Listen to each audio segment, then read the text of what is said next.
They warned me that Salt Jack Light was haunted.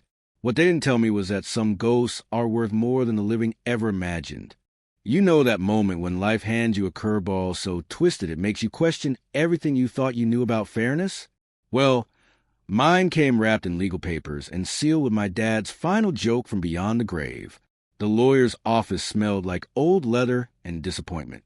You know that smell. Every government building in America has it, mixed with a faint aroma of crushed dreams and overpriced coffee. I sat there, 22 years old, broke enough to envy squirrels during winter, watching my older sister Elizabeth get handed the keys to our family's crown jewel. Birch Villa, our ancestral bed and breakfast, 3 stories of New England charm, complete with that wraparound porch where we used to catch fireflies as kids. The place where Mom used to bake those incredible blueberry muffins that could make grown men weep, where family memories lived in every creaky floorboard and sun-faded curtain. Elizabeth had always been the golden child. Perfect grades, perfect boyfriend, perfect everything.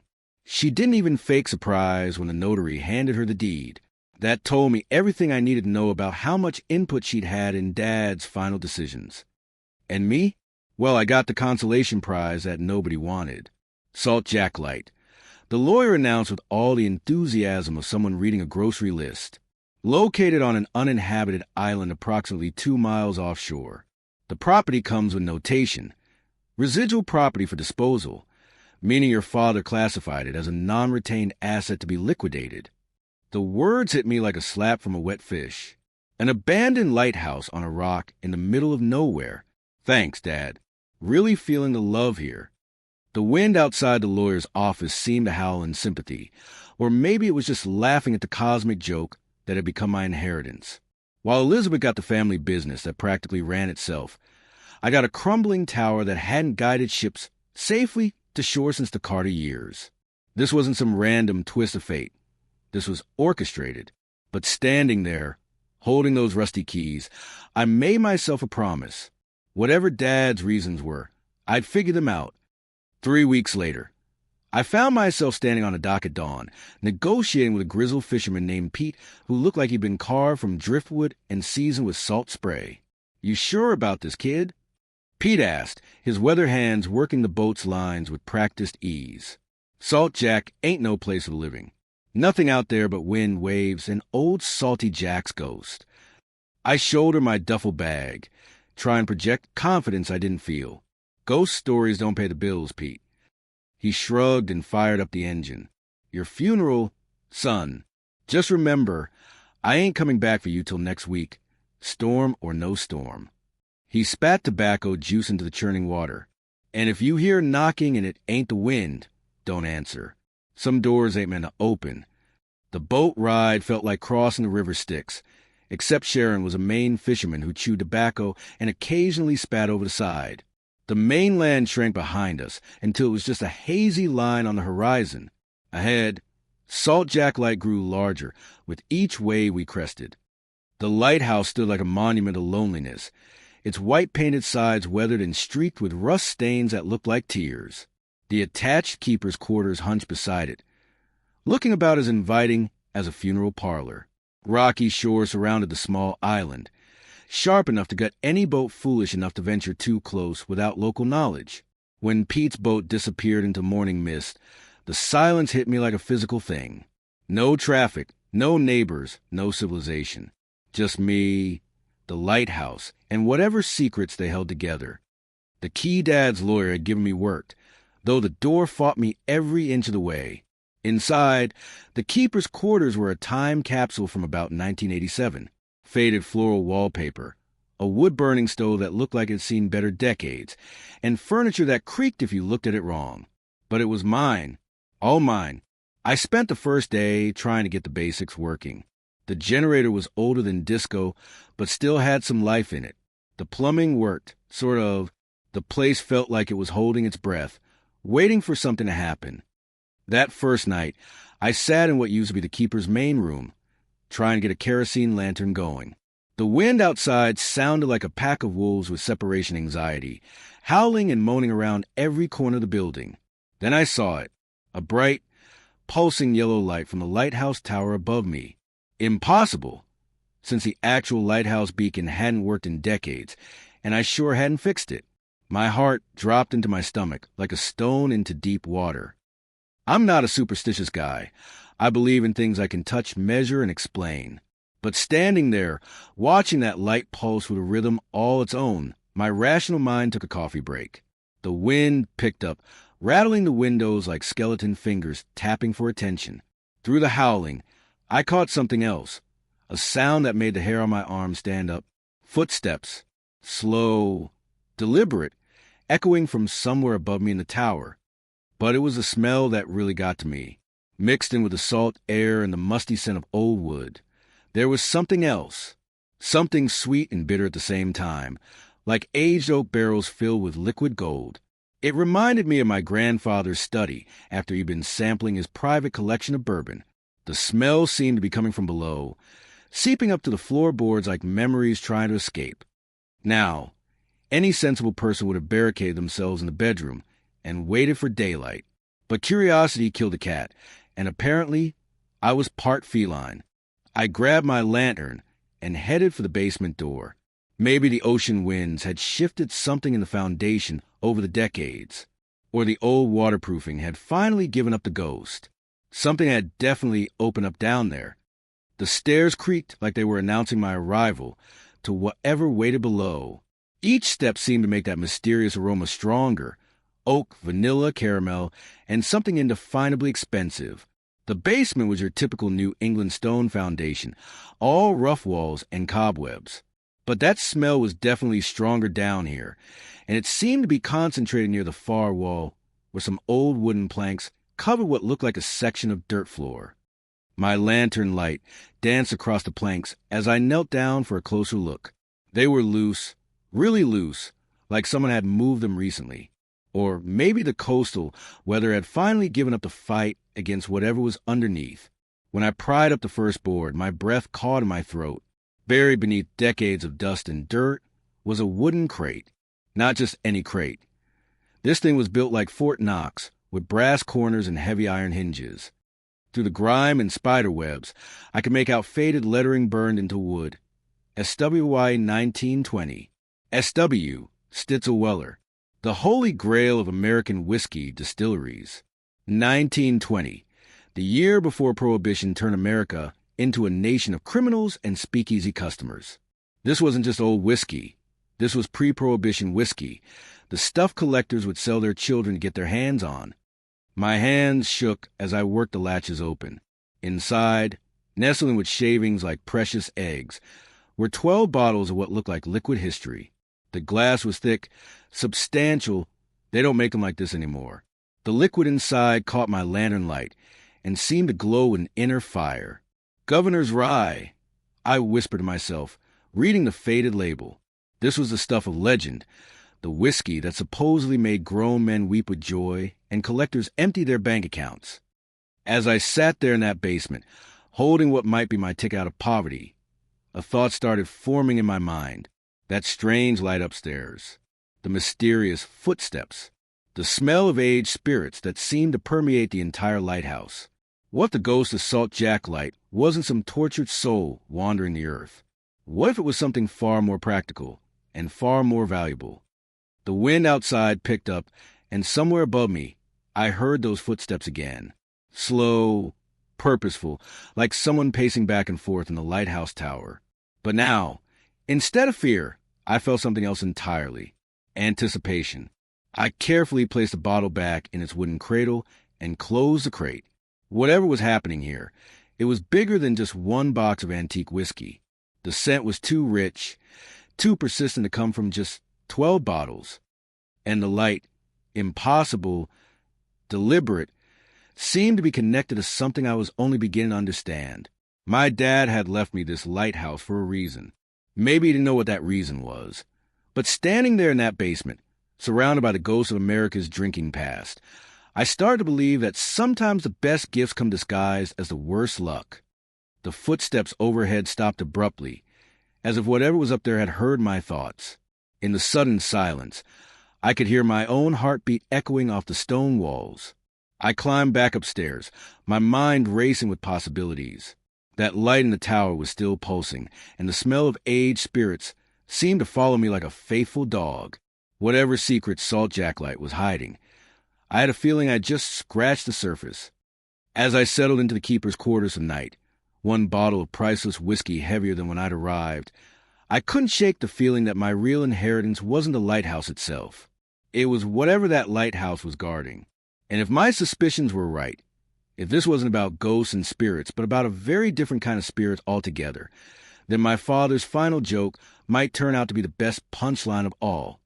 After all, in America, we've always believed that the biggest treasures are often hidden in the most unlikely places. Sometimes you just have to be willing to dig a little deeper than the surface.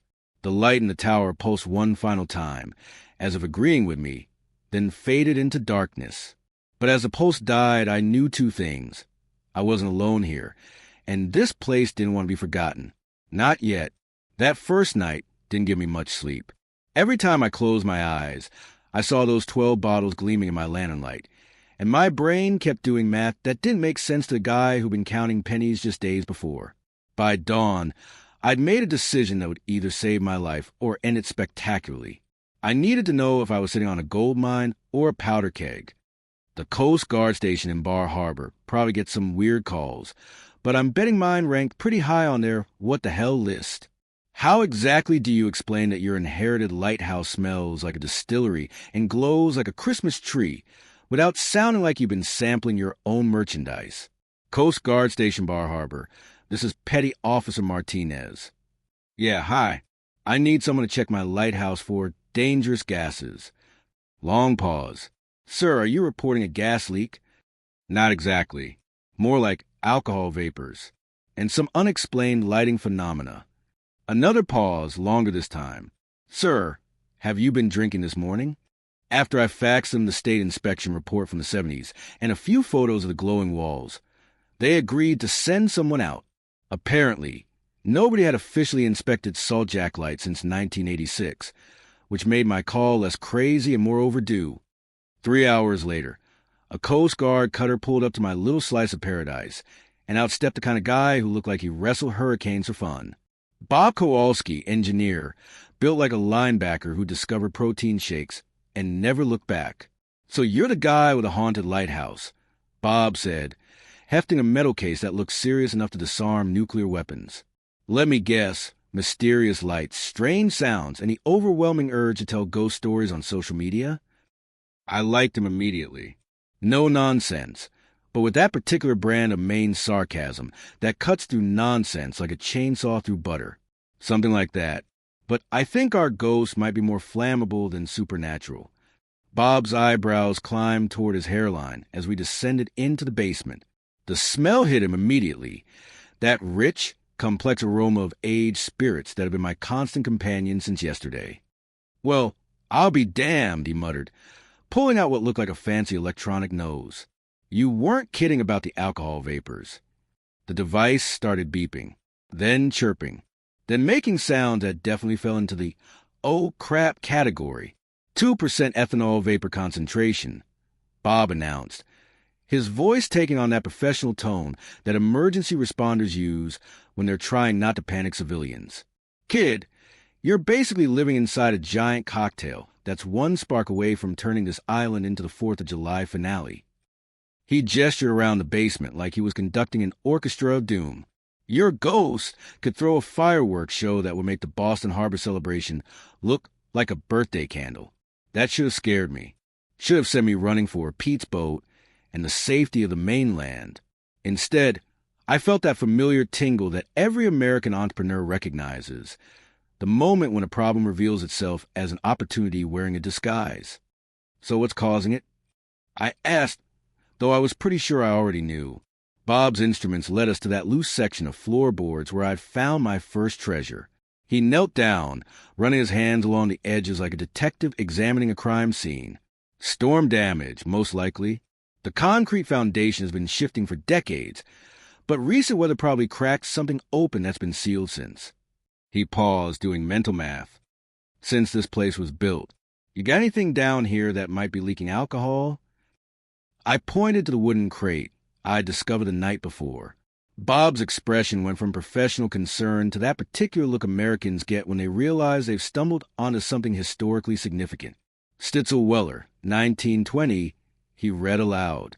Holy Mother of Pearl. You know what this is, right? Pre-Prohibition whiskey? Pre-Prohibition whiskey. That's probably worth more than my house, my boat, and my kids' college fund combined.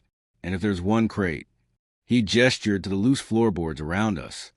There might be more. What followed was the most careful archaeological dig in the history of lighthouse maintenance. Bob promised to keep quiet about our discovery, at least until we figured out what we were dealing with. Though knowing small-town dynamics, I figured his wives would be discussing this at the farmer's market within hours. We worked methodically, following the scent trail like bloodhounds tracking a particularly expensive fox. The aroma led us to a section of the basement floor that looked different from the rest. Newer concrete, poured over something substantial. Bob's crowbar work revealed the truth in stages. First, the edge of something massive, then the corner of what was clearly a deliberate construction. Finally, the full scope of what we'd uncovered. A concrete bunker, hidden beneath my lighthouse for nearly a century.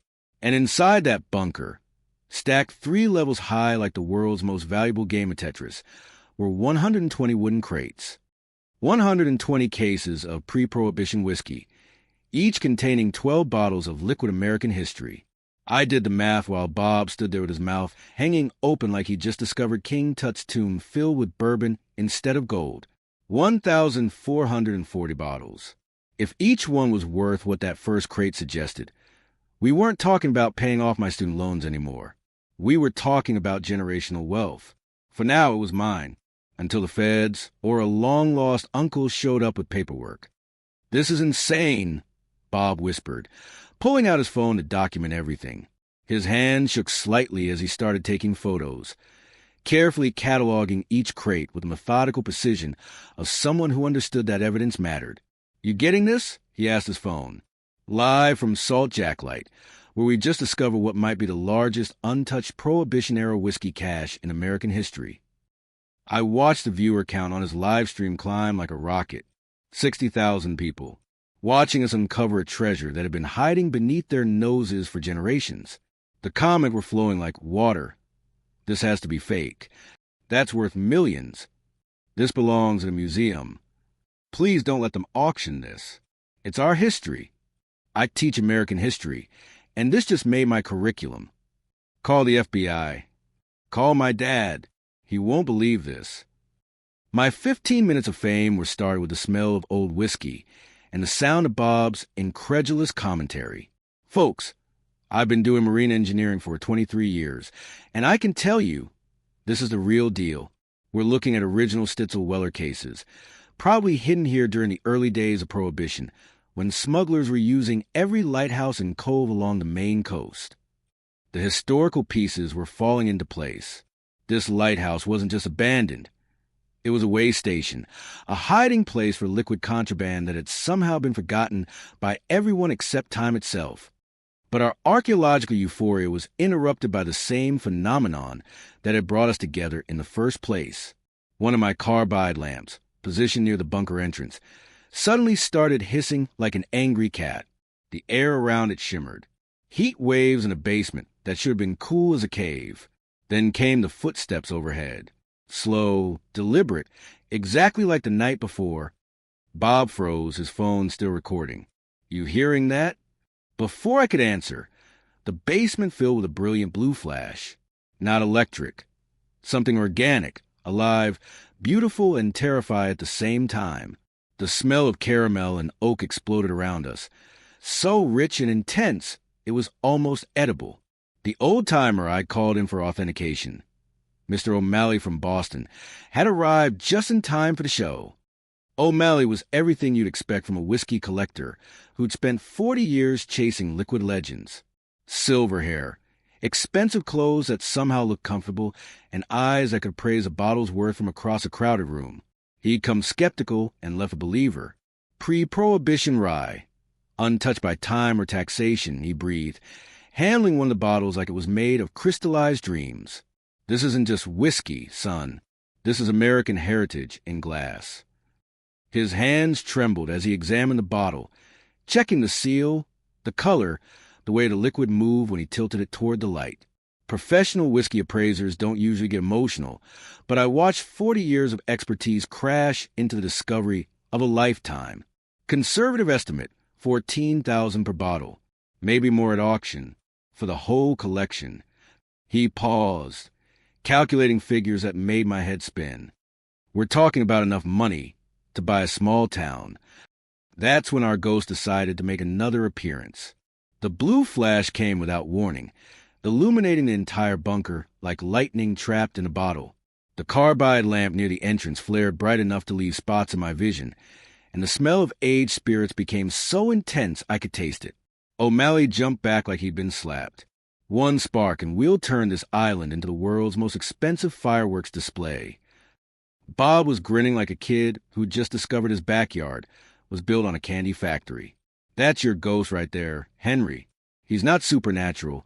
He's fermented, and he really wants people to appreciate his collection. The pieces clicked together with the satisfying precision of a well-oiled machine. Our ghost wasn't trying to scare people away. He was trying to keep the wrong ones out. But chemistry that could kill us if we weren't careful. The weather forecast that Bob checked on his phone wiped the grin off his face faster than a tax audit notice.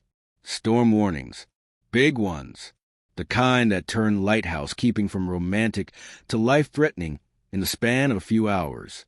First Atlantic system of the season rolling in hard, Bob announced, his voice carrying the weight of someone who'd seen what category weather could do to coastal structures. Not a drizzle. We're talking serious hurricane-force winds. If that hits while the bunker's compromised. He didn't need to finish the sentence. Water and whiskey don't mix well when you're talking about preserving something worth millions. And if the concrete shifted further, if more barrels cracked, if the gas concentration reached critical levels, we've got a month, Bob said, to figure out how to turn this discovery into something other than the world's most expensive funeral pyre. Standing there in that bunker, surrounded by enough pre-prohibition whiskey to stock every speakeasy in America, I felt the weight of responsibility settling on my shoulders like a lead blanket. This wasn't just about money anymore. This was about preserving a piece of American history that had accidentally survived in perfect condition for nearly a century. The ghost of Salt Jack Light wasn't malevolent. He was protective, and he was running out of time. As we sealed the bunker and prepared for Bob's departure, I caught him updating his live stream one more time. Folks, what we discovered here isn't just treasure.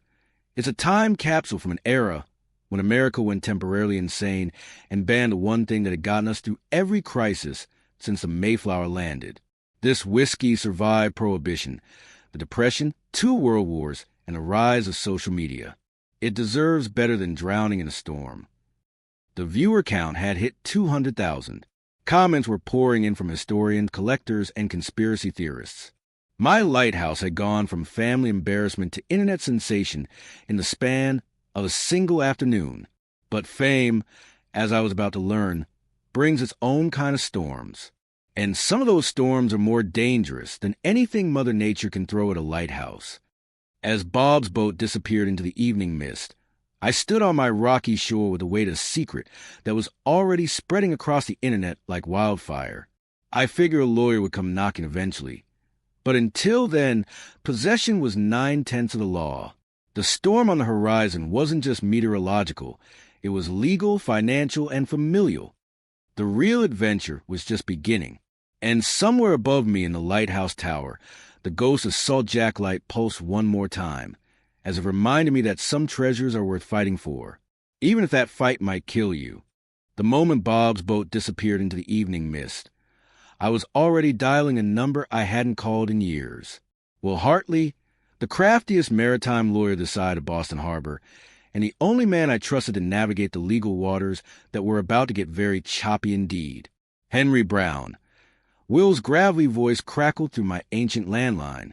Haven't heard from you since that fishing boat incident in '09. What kind of trouble are you in now? The good kind, I hope.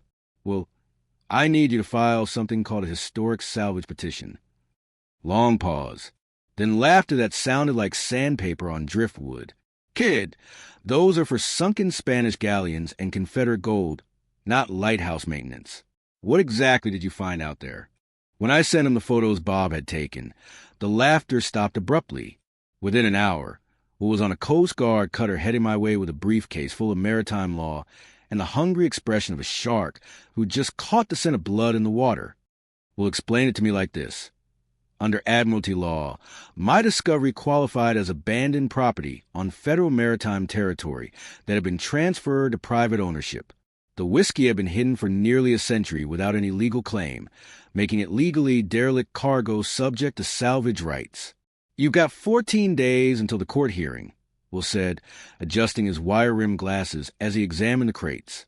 That's not a lot of time in legal terms, but it's an eternity when you're sitting on $20 million worth of liquid history. Every day without a ruling felt like a ticking time bomb buried somewhere beneath my lighthouse floor. Bureaucracy moves slower than any ghost, and this whiskey was too valuable to leave hanging in legal limbo. But what was optimistic, possession was 9/10 of the law, and I had the other 10th covered by my property deed. The problem was, word travels fast in the whiskey world, faster than I'd anticipated. I hadn't even finished my first cup of coffee the next morning when a sleek cabin cruiser pulled up to my dock. Out stepped 3 people who looked like they'd been cast for a corporate thriller. Expensive suits, confident smiles, and the kind of handshakes that close million-dollar deals before lunch. Mr. Brown? Sarah Chun, Senior Acquisitions for Heaven Hill Brands. We understand you made quite a discovery. Heaven Hill, the current owners of the Stitzel-Weller brand name. They'd somehow tracked down my lighthouse faster than a bloodhound following a bourbon trail, which told me they had people monitoring whiskey-related news like it was a stock market. Sarah's offer was breathtaking in its simplicity. They wanted to purchase 600 bottles at $9,000 each for a limited heritage release. That was $5.4 million. My 10% salvage fee would net me $540,000, deposited in escrow pending court approval. We're offering wholesale pricing for a bulk purchase, Sarah explained, her voice smooth as aged whiskey. The retail value at auction will be higher, but this represents guaranteed money with zero risk and immediate liquidity. I'd never smelled big money before. Turns out it smells like confidence and leather briefcases. But I remembered something my dad used to say. Henry, never trust any deal that sounds too good to be true, especially when it comes from people who found you before you found them. Even if it came from a company called Heaven Hill, they still wanted their piece of my ghost treasure. The irony wasn't lost on me that the descendants of the original distillery were now trying to buy back their own whiskey from a lighthouse keeper who'd inherited it by accident. America in a nutshell. Everything old becomes new again, usually with a price tag attached. But not everyone was thrilled about my sudden fortune. Elizabeth arrived the next afternoon, like a storm front rolling in from the Atlantic. She brought her lawyer, a pale, sharp-featured man who looked like he'd been designed by committee to win custody battles and foreclose on family farms. My sister's face carried the same expression she'd worn when I accidentally broke her favorite doll 20 years ago, except now we were talking about millions instead of toys. Henry, she began, her voice carrying that particular chill that only family members can perfect. The lighthouse has always been part of the family trust. That means any treasure found on the property belongs to both of us equally. I want half, or I'll not only sue you, I'll make sure every newspaper in New England knows you're trying to hide family assets. The threat hit me like a cold wave. I could already see the headlines. Ghost whiskey tears family apart, or lighthouse keeper hoards $1 million inheritance. Her lawyer produced a folder thick with documents that looked older than the whiskey itself. Property deeds, trust agreements, and enough legal paperwork to build a small fort. This is family property, he repeated like a mantra, stabbing his finger at various clauses and subsections.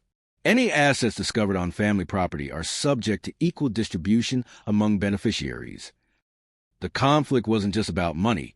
It was about my place in a family that had always treated me like the spare tire you keep in the trunk just in case. Elizabeth had gotten the Maine house, the profitable business, the family legacy. And now she wanted half of the consolation prize that had turned out to be worth more than everything else combined.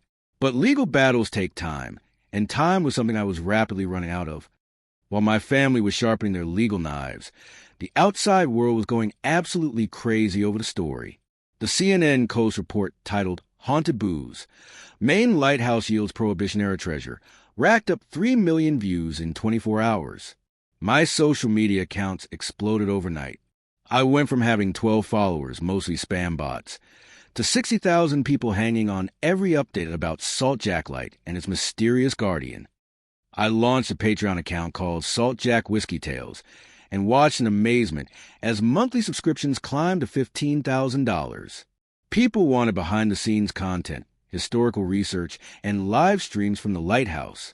Comments poured in faster than I could read them. This is better than Ghost Hunters. It's Ghost Hunters with actual treasure. Please tell me you're not selling this to some corporation.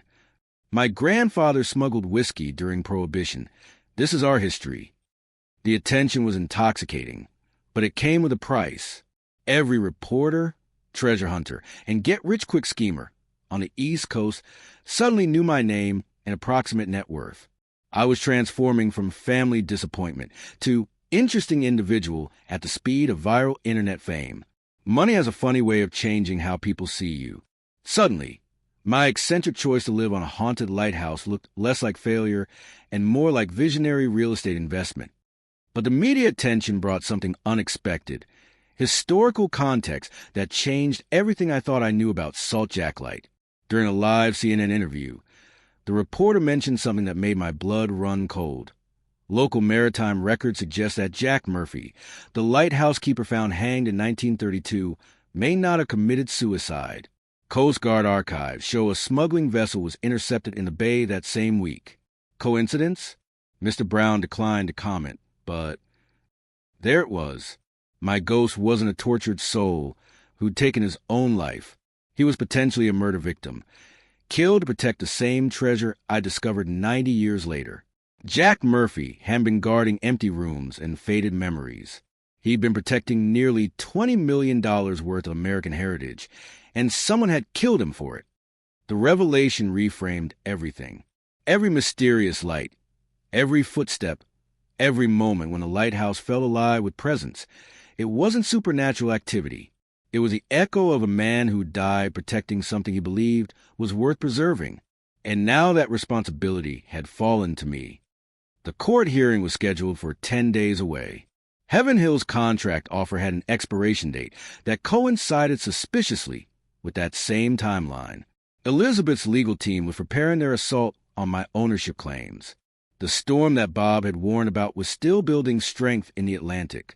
And somewhere in my basement, 1,440 bottles of irreplaceable American history sat in their wooden crates, waiting for someone to decide their fate. As I stood on my rocky shore that evening, watching the sunset paint the sky in shades of amber that matched my whiskey, I realized that the stakes had grown beyond anything I'd imagined when I first inherited this lighthouse. This wasn't just about money anymore. It was about honoring the memory of a man who died protecting these bottles. It was about preserving a piece of American history that had survived nearly a century of wars, economic collapse, and social upheaval. The ghost of Salt Jack Light pulsed once in the tower above me, as if reminding me that some treasures are worth fighting for, even when that fight might cost you everything you've gained. Elizabeth wanted her half. Heaven Hill wanted their bottles. The media wanted their story. The storm wanted to wash it all away. But Jack Murphy's ghost wanted something simpler and infinitely more complicated: justice. Not the legal kind that gets decided in courtrooms, but the moral kind that requires a man to choose between easy money and doing what's right. Standing there on that lighthouse rock, with millions of dollars beneath my feet and wolves circling from every direction, I was about to find out what kind of man I really was. The legal battle was coming. The storm was coming. And something told me that when both arrived, the ghost of Salt Jack Light would finally get the reckoning he'd been waiting for. Whether I survived, it was another question entirely. 3 days before the court hearing, my lighthouse received visitors who looked like they'd stepped out of business magazine's How to Spot Corporate Predators article. Expensive suits, cold eyes, and smiles that never quite reached their faces. The kind of people who buy distressed properties at foreclosure auctions and sleep like babies afterward. "Mr. Brown," said their leader, a man whose handshake felt like a business transaction. We represent Pinnacle Acquisitions. We like to offer you $300,000 cash advance and 30% of future profits for controlling interest in your whiskey collection. They wanted to take everything and leave me the crumbs. It was like watching someone try to buy your soul with monopoly money, except the money was real, and my soul was apparently worth a lot less than I'd hoped. For one terrible second, I actually considered it. Will's legal fees were piling up, and I was barely $10,000 away from having to choose between paying my lawyer and eating actual food. The temptation was real, guaranteed money now versus the possibility of losing everything in court. But these vultures didn't understand what they were really trying to buy. This wasn't just money to me. This was my chance to prove to everyone, especially Elizabeth, that I was worth something more than a family disappointment they'd always assumed I was. Gentlemen, I said, try and keep my voice steady. My ghost gets to choose his own business partners, and he doesn't like people who treat his treasure like cheap fish at a market. They left with the kind of polite threats that rich people use instead of actual violence, mentions of market realities and missed opportunities that sounded suspiciously like warnings about what happens to people who don't play ball with the big boys. But the real punch to the gut came from family. Elizabeth arrived the day before the hearing with a face that could have curdled milk at 50 yards. Her anger was so palpable, you could practically see it radiating off her like heat waves from summer asphalt. "Henry," she hissed, and I swear I felt the temperature drop 10 degrees. "Do you have any idea how much work I've put into that villa? How many years I've spent building something meaningful? And you get millions for finding old bottles in the basement." Her ultimatum was simple and devastating. Give her half, or she'd file a public lawsuit and tell every newspaper in New England that I was hiding family assets. She'd already given an interview to the local paper about my neglect of the Lighthouse and my secretive behavior. This was pure, undiluted blackmail from someone who shared my DNA. I felt like I was caught between a hammer and an anvil, with corporate sharks on one side and my own sister wielding the other weapon. Every childhood slight, every time she'd said, "I told you so," every moment when I felt like the spare tire in our family dynamic came flooding back. This was going to be the hardest fight of my life, and even the ghosts of my past weren't going to give me any peace. The courtroom on Judgment Day looked like something out of a legal thriller, packed with reporters, curiosity seekers, corporate representatives, and Elizabeth with her lawyer, a man who radiated the kind of confidence that comes from never having lost a case he really wanted to win. Will was magnificent, pure legal poetry in motion. He argued that the Lighthouse had been transferred to me as is essentially a disposal asset that no one else wanted. The whiskey qualified as abandoned property under maritime salvage law because it had been concealed for nearly a century without any legal claim. "Your Honor," Will declared, "this isn't a case of inheritance dispute. This is classic maritime salvage, one man's careful exploration of his own property, resulting in the discovery of historically significant abandoned cargo." He paused, then addressed the family trust issue head-on. "While the family trust existed, Your Honor, the Lighthouse was deeded separately to my client in the will, marked specifically as a distressed asset for disposal. The plaintiff had ample opportunity to contest that transfer and did not within the statutory 6-month window." Elizabeth's lawyer countered with arguments about family values and unjust enrichment, but dismantled every point like a master craftsman taking apart a watch. Each of his responses was a hammer blow that drove the opposition's arguments deeper into legal quicksand. The tension in that courtroom was thick enough to cut with a knife. I could feel Jack Murphy's ghost standing behind me, silently approving as his story finally got the legal recognition it deserved. And then came the verdict. "The court awards Mr. Brown a 10% salvage reward," the judge announced, and I felt like a mountain had been lifted off my shoulders. However, the court also requires that 12 bottles be donated to the Maine Maritime Museum as a cultural contribution to the state's historical preservation. It was victory with conditions, but it was still victory. Elizabeth turned red as a lobster fresh from the pot, her eyes promising a war that thankfully would have to be fought in other venues. But I was free and the whiskey was legally mine. I ran straight from the courthouse to file insurance paperwork online. The storm that Bob had warned about was bearing down on us, and I couldn't afford to lose everything to bureaucratic delays. That same evening, Mother Nature decided to test my commitment to this whole lighthouse keeper thing. The storm hit Salt Jack Island with the fury of every Atlantic hurricane that had ever wanted to teach coastal property owners a lesson about hubris. Waves the size of houses crashed against the lighthouse, making the whole structure shudder like an old ship in open water. I was in the bunker, trying to secure everything that could be secured when disaster struck. The impact sounded like God dropping a bowling ball. Then another. The whiskey crates we started moving shifted and groaned under the assault. The rocks beneath the lighthouse shook, and I felt the floor give way. 2 entire crates disappeared into a sinkhole that opened up beneath the bunker. 24 bottles. Gone. My millions literally dissolving before my eyes. This wasn't just weather. This was a test of everything I had learned about perseverance. My ghost was clearly displeased, protecting his treasure even from me. Every wave that pounded the lighthouse felt personal, like nature was asking whether I really deserved what I'd found.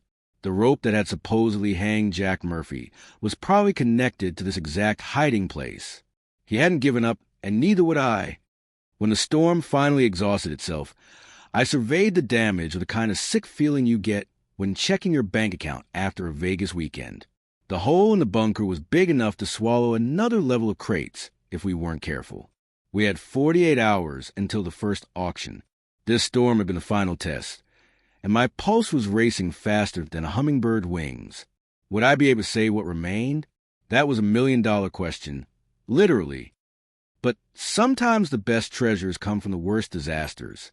The morning after the storm, we carefully extracted those 24 damaged bottles. Some had mixed with seawater. Others were cracked and leaking. It was heartbreaking to watch millions of dollars literally leak through my fingers. Then inspiration struck like lightning in a clear sky. This will be the ghost batch, I announced to my stunned team. 2,500 mini bottles, $100 each. Every penny goes to veterans charities. It was the right thing to do. This whiskey was more than just a drink. It was history, and history deserves to be honored, not just monetized. I invested $25,000 of my own money to cover bottling and licensing costs. We raised $250,000 for veterans programs. Salt Jack's ghost was finally helping people instead of scaring them away. It was my first step toward turning a curse into a blessing, and I swear the lighthouse itself seemed to breathe easier afterward. But the real validation came at Sotheby's in New York. The auction house was packed like a World Series game. I sat in the front row, my heart hammering like a jackhammer on overtime. First lot, 12 bottles of legendary pre-prohibition rye from Stitzel Weller, discovered at Salt Jack Light under protection of an authentic ghost. The auctioneer announced with the kind of theatrical flair that only comes with practice. The bidding war was brutal and beautiful. Final price, $168,000 for 12 bottles. $14,000 per bottle, exactly what O'Malley had predicted. After commissions, we netted $1.8 million clean money. My dreams were becoming reality that was crazier than any ghost story ever written. This wasn't just a sale, it was vindication. My story, the Lighthouse's story, Jack Murphy's story, they were all being told the world, and the world wanted to taste them. When Heaven Hill transferred the $540,000 from escrow, I finally felt like a real businessman. My total take, including Patreon subscriptions and future tour revenues, came to about $2.34 million. I remember the day I'd read Dad's will and felt like a discarded afterthought. Now I was the author of my own destiny. I hadn't just found whiskey, I'd found myself. We launched Salt Jack Reserve Tours, and people came from around the world to hear the ghost story and taste liquid history. 25,000 tickets in the first year at $22 each. Another $550,000 in revenue. We're not selling whiskey, I told visitors. We're selling legend. And it was true. This was like Disneyland, but with the taste of old bourbon and the smell of salt air. The lighthouse became a pilgrimage site, and the ghost became a celebrity. It was success beyond my wildest dreams, and I felt like Dad was finally proud of me from wherever he was watching. But the sweetest victory came from an unexpected phone call. Elizabeth's voice was barely recognizable, quiet, almost broken. "Henry, the villa is going bankrupt. I don't know what to do. I was wrong. I'm sorry." Despite everything, she was still my sister. We'd been through fire and water together, even if it was mostly fire. I thought about what Dad would have wanted, probably for us to figure out how to be family again. I bought 49% of Birch Villa, but left her as general manager. We're a family business, Elizabeth. Even ghosts can't tear us apart if we don't let them. She cried. It was reconciliation that cost more than any whiskey, but it was worth every penny. Salt Jacklight is now the Booze and Beacons Museum. Those 12 bottles a court required sit in the place of honor. And our VR experience lets visitors feel what it was like that first haunted night. We even installed smoke generators to simulate the alcohol vapors. The ghost is under control now, and people pay admission to meet him. Looking at my lighthouse, I realize that life is full of surprises. Sometimes fate throws you a challenge. Sometimes a bottle of whiskey, and sometimes a lighthouse with chance to write your own legend. So what's the moral of this story? Ghosts are often undervalued opportunities, locked in the basement of your life. You just have to lift the floorboard, push past the fear, and look for the real light underneath. Maybe your own ghost is waiting for someone to tell his story. And who knows how many millions he'll bring you, or how many lives he'll change, including your own. Recently, while renovating the basement for the museum, I found something else under the last barrel. A small copper safe, old and rusted, with no visible keys. I didn't open it on camera. Real treasures require patience, and I want to hire a proper restoration expert first. I have a feeling this story isn't over yet. True treasures always save something for the next chapter, and I can't wait to tell it. From unwanted lighthouse to millions of dollars. From family outcast to guardian of legend. From bitter inheritance to the discovery that sometimes the best gifts come disguised as the worst luck. That's America for you, where every ending is really just a new beginning, and every ghost has a story worth telling, even if that story might just change your life forever.